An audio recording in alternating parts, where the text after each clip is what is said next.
우리에게 주시는 하나님의 말씀은 누가복음 24장입니다. 누가복음 24장은 누가복음의 마지막 장으로서 예수님의 부활과 승천이 자세하게 기록되어 있습니다. 이 부활과 승천에 대한 이 두 사건에 대한 제자들의 반응은 4절 5절에서 알 수 있듯 근심과 두려움으로 시작하지만 37절, 41절, 52절에서는 이 근심과 두려움이 놀라움과 기쁨으로 변화되고 마지막엔 경배와 찬송으로 반응하며 이 제자들의 반응이 변하게 되는 모습을 볼 수가 있습니다. 이런 누가복음 24장은 다섯 개의 부분으로 나눌 수 있는데 먼저 1절에서 12절은 무덤을 찾아간 여인들과 베드로에 대해서 기록되어 있고 13절에서 35절은 엠마오로 가는 두 제자를 만나신 예수님에 대한 기록 36절에서 43절은 예루살렘에서 제자들을 만나신 예수님 그리고 44절에서 49절은 예수님의 마지막 교훈과 당부에 대해 기록되어 있고 마지막 50절에서 53절은 예수님의 승천에 대해 기록된 것으로 총 5부분으로 이렇게 나눌 수가 있습니다. 처음 4개의 단락에서는 예수님의 부활을 이야기하지만 각각 다른 방식으로 다른 강조점을 부각시킵니다.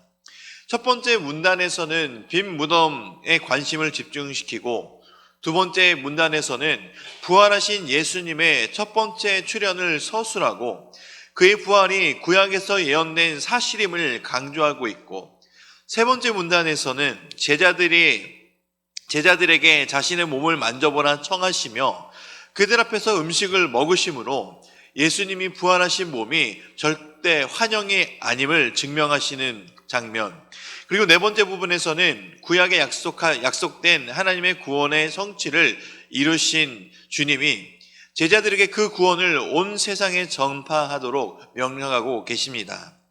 그리고 마지막 단락은 예수님의 승천을 부연 설명 없이 짧게 말씀함으로 이 누가복음이 마칩니다.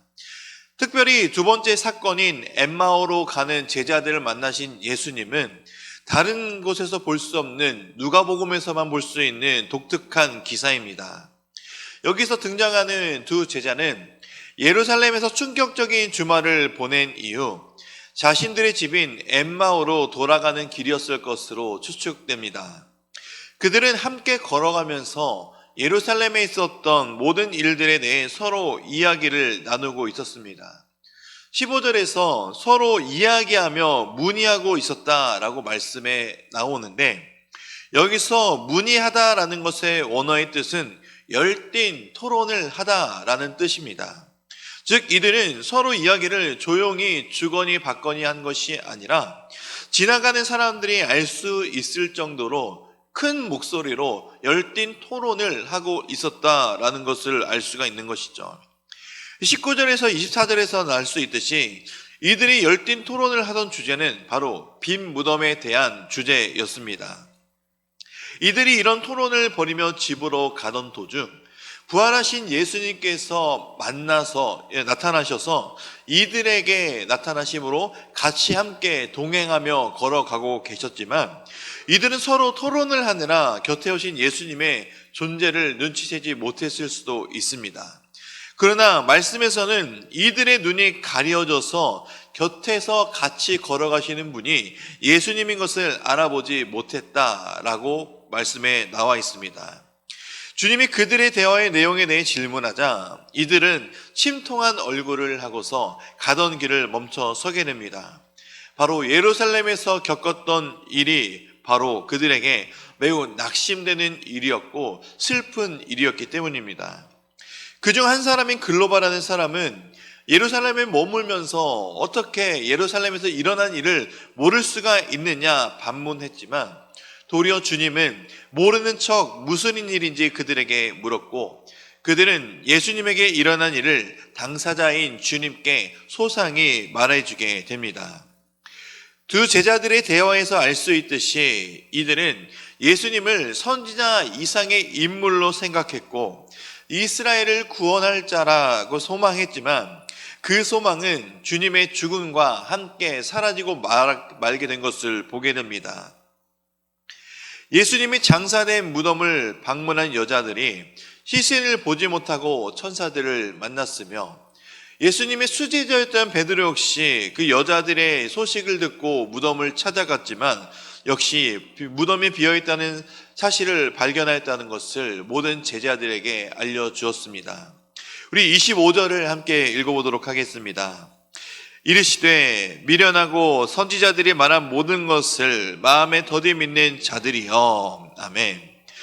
예수님은 이 두 제자들에게 그들의 미련함과 더디 믿는 마음을 책망하십니다.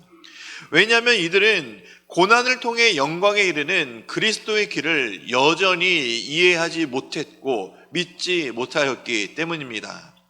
마음으로 받아들이지 못하였기 때문에 이들에 대해서 예수님은 책망하고 계시는 것이죠. 그리스도가 먼저 십자가의 고난을 받은 후 영광에 들어가는 것은 하나님의 계획에 따라 반드시 일어나야 할 순서였고, 이것은 또한 주님이 제자들에게 수차례, 이미 여러 차례 예고하고 가르치셨던 내용이었기 때문입니다. 예수님은 27절에 말씀하시는 것처럼 모세와 모든 선지자들로부터 시작해 성경 전체에서 자기에 관해 쓴 것을 이 제자들에게 설명해 주셨습니다. 그 결과 구약 성경은 그들에게 비로소 열린 책이 되었고 그들의 마음이 속에서 뜨겁게 타오르게 되었다라는 것을 이들은 스스로 고백하게 됩니다. 이후 예수님과 함께 식사를 하게 될 때 주님께서 빵을 들어 축사하신 후 그들에게 떼어주셨을 때 그제서야 그들의 눈이 열리며 그들과 함께 계셨던, 함께 대화하고 걸어오셨던 분이 바로 주님이셨던 것을 보게 됩니다. 그리고 그 순간 예수님은 그들의 시야에서 사라지셨습니다. 예상치 못하고 예기치 못한 주님의 출현과 또 주님의 가르치심으로 주님의 부활을 확인한 그들은 즉시 밤길을 되돌아가며 예루살렘으로 밤길을 다시 돌아가며 사도들과 제자들에게 자신이 보고 들은 것을 알려주었습니다. 이들은 예수님께서 말씀을 풀어주셨을 때 그 속에서 마음이 뜨거움을 경험하였습니다. 사람이라면 누구나 마음이 뜨겁게 하는 무엇인가를 가지고 살아갑니다. 그것이 어떠한 일이 됐든지 간에 하나님께서는 분명 그 마음속에 주시는 뜨거움이 있을 겁니다. 그러나 중요한 것은 저마다 마음이 무엇에 불타느냐에 따라서 그 인생길이 달라진다는 것입니다. 그렇다면 성도인 우리는 무엇으로 마음이 불타올라야 되겠습니까? 무엇으로 우리의 마음이 불붙듯 타올라야 되겠습니까? 바로 우리는 하나님의 말씀으로 우리의 마음이 불이 붙어 살아야 한다는 것을 잊지 마시기 바랍니다. 이 엠마오로 가던 이 두 제자들은 예수님의 가르침으로 또 성경을 다시 풀어주시는 것으로 말미암아 말씀을 다시 들었을 때 마음이 불타올랐다라고 말씀하고 있습니다. 그리고 이들이 예수님의 가르침으로 마음이 불타올랐을 때 실망하고 낙심하며 고향으로 돌아온 길을 다시 돌이켜 예루살렘으로 뛰어갔습니다. 하나님의 말씀만이 성도의 마음을 불타오르게 할 수 있습니다. 그리고 하나님의 말씀으로 마음이 불타오르는 성도는 바로 하나님의 뜻대로 살아가고 하나님만 바라보며 살아갈 수 있습니다.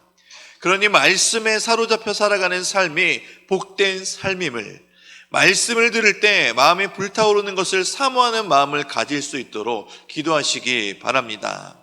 우리가 말씀으로 마음이 불타오를 때 육신의 정욕과 안목의 정욕을 불태우고 세상을 향하던 우리의 발걸음을 다시 하나님을 향해 되돌릴 수 있다는 것을 믿으시기 바랍니다.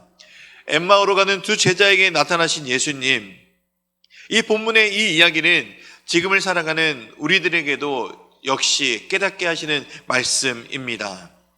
507년 전인 1517년 교황의 부패에 반하여 말씀으로 돌아가고자 비텐베르크 성당에 95개 교의 반박문을 붙이고 종교개혁을 일으켰던 루터는 바로 말씀대로 살아가야 된다라는 것을 개혁한 것입니다.